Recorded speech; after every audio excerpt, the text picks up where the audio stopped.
ખૂણા ભર દે.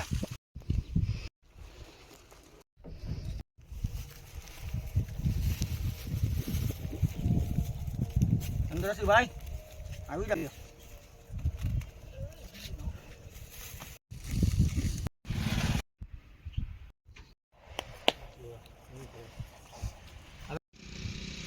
જય ગૌ માતા. આજ રોજ મારી આટીના નંદી દેવ થયેલ હતો, જેની જાણ અમને થતા તાત્કાલિક અમારી ટીમ અને બજરંગ દળના પ્રમુખ પ્રદ્યુમનસિંહ જેઠવા તાત્કાલિક આવી ગયા અને આ નંદી મહારાજને અમે લોકોએ સમાધિ આપેલી છે. તો બસ ભગવાન શિવ એમની આત્માને શાંતિ આપે એવી પ્રાર્થના. જય ગૌ માતા.